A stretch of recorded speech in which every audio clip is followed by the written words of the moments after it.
El diablo. Ça gagne à tuer. Comment va elle? Comment va elle aí? Monsieur qui a fini avec toute force. Monsieur était là. Dès moi qui a fini, il était avec une femme là. Oui, monsieur. C'est lui qui tombe là, Monsieur qui est avec un pour pas tomber. Il là c'est non. oui, ça même il faut. Le petit sac qui est sur moto.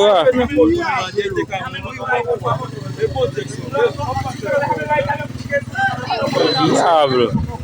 Vous blessé? Monsieur blessé.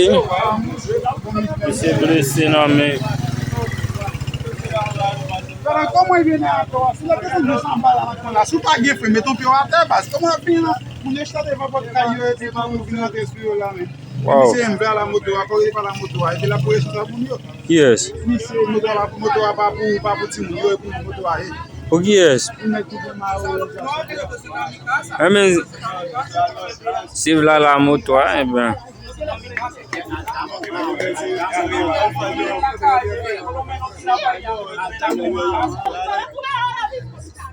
La mire là.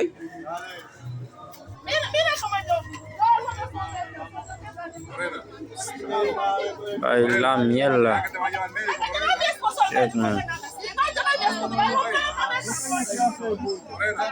Dame ça frappé dans la bouche.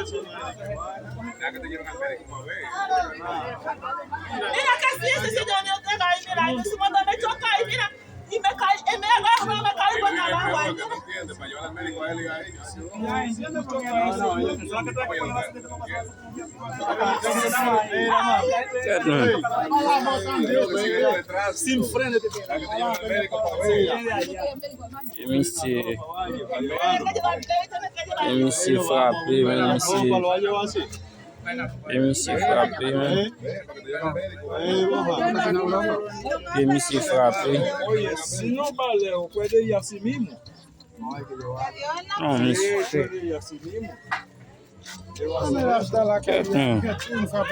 C'est frappé dans le pied. Non, monsieur, juste dans le coin là, il va dans le coin là. La caille. Monsieur frappé. Oh, il y a un sang qui passe par un domicile. Et sans ça, même. Yo, et sans ça, beaucoup tout à blé. Il est blessé par un côté pendant. Côté blessé. Aïe. No, pero yo no puedo hacer el porque yo voy a muy rápido. Yo intentaba levantarme porque yo creo que el golpe te dio pero todavía eso es su maldita madre. Si se vocea, está bien que porque uno se maneja en la calle, si se vocea. Quítese de ahí. Todavía porque yo vine de allá arriba. No es su maldita matriz para la calle. Ellos no pensaron que iban a entrar ahí, Coño, que se tiren para allá derecho, ¿verdad? Cuando matan a uno. Yo estaba allá arriba y me dijeron, quítate, se me fue los pedos. Todavía si me dicen así, manito, yo me quito. Cuando venían ahí, si me dicen, quítense de ahí, yo me quito. Tú sabes que eso... Yo me quito. Es asustado, en verdad, ellos están asustados y no piensan que iban a entrar ahí. Sí, eso es.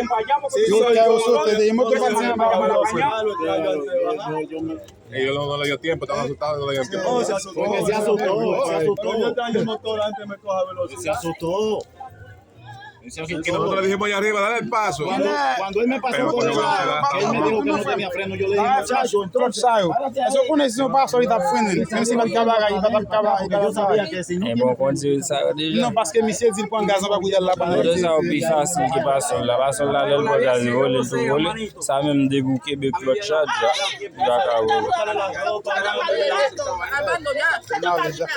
Llévenlo así, el médico, llévenlo así, yo también. Que no pasa nada, si Dios quiere, no hay nada grave.